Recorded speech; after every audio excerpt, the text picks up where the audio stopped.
The central midfielder. This is the most common and recognizable midfield role in football. A central midfielder works in the middle of the pitch, contributing to both attack and defense depending on what the team needs at any given moment. The role demands a broad skill set. Passing, movement, pressing, and positioning all matter.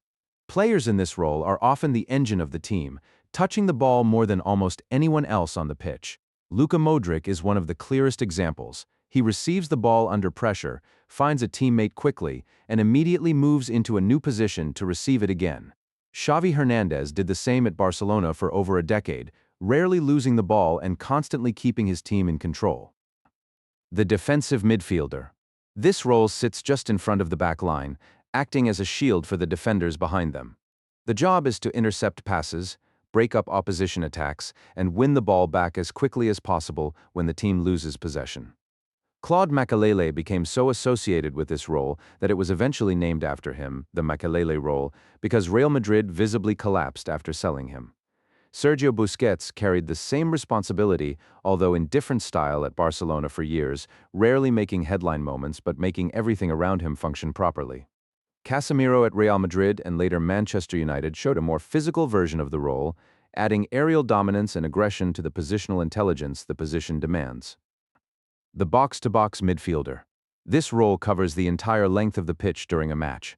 A box-to-box midfielder defends in one penalty area and attacks in the other, contributing everywhere rather than specializing in one area. Frank Lampard was one of the most complete versions of this player, scoring goals at an elite level while tracking back and helping defensively with genuine consistency.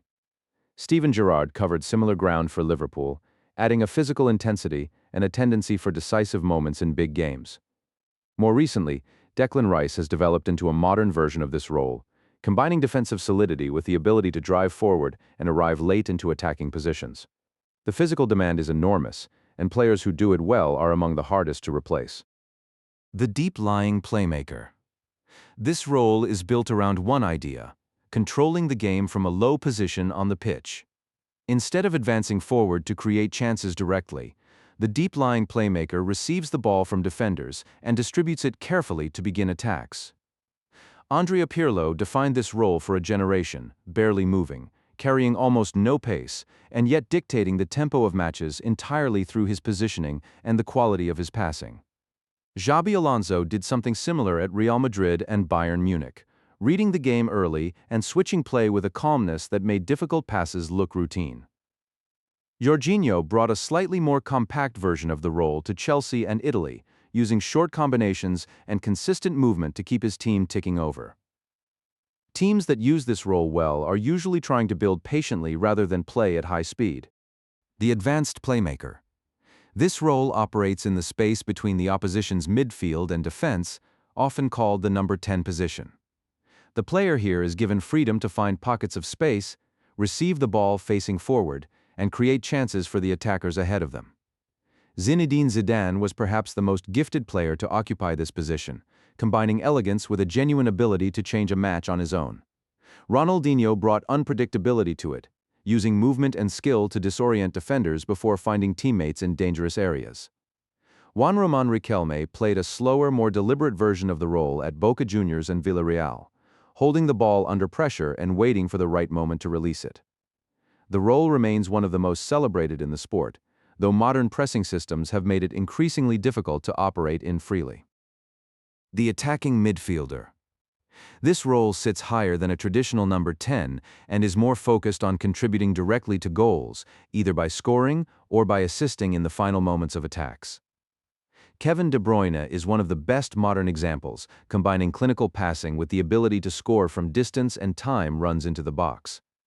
Mesut Ozil played a version of this role at Arsenal, using vision and movement to thread passes into spaces that most players would not even identify as opportunities.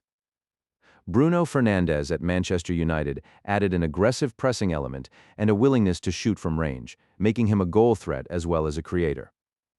Teams that use an attacking midfielder are generally looking for someone who can not only create but finish or force errors through direct, forward-facing play.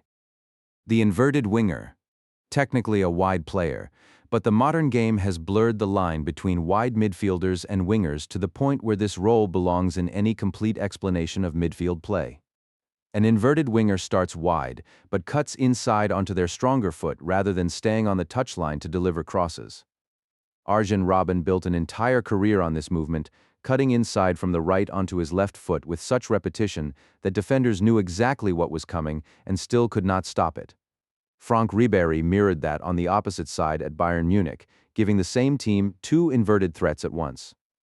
Leroy Sané and Mohamed Salah in his Liverpool prime both represent the faster, more explosive modern version of the role, using pace to make the inward cut even harder to defend. The half-space midfielder.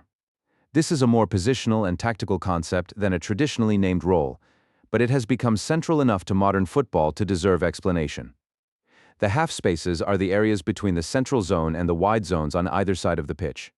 A midfielder operating there can receive the ball at an angle that opens up multiple options, playing forward, switching the ball, carrying it inside, or combining with nearby attackers. Thiago Alcantara was especially suited to this kind of play, using movement and technical skill to operate in tight areas and connect phases of the game fluidly. Thomas Müller has spent his entire career exploiting half-space movement from a slightly higher position, finding gaps between defenders with an almost unreadable sense of timing. Ilkay Gundogan at Manchester City and Barcelona consistently use these areas to receive, combine quickly, and keep attacking sequences alive. Teams coached by tactically detailed managers, particularly across Germany and Spain over the last 2 decades, have made the half space a central part of how they think about the game.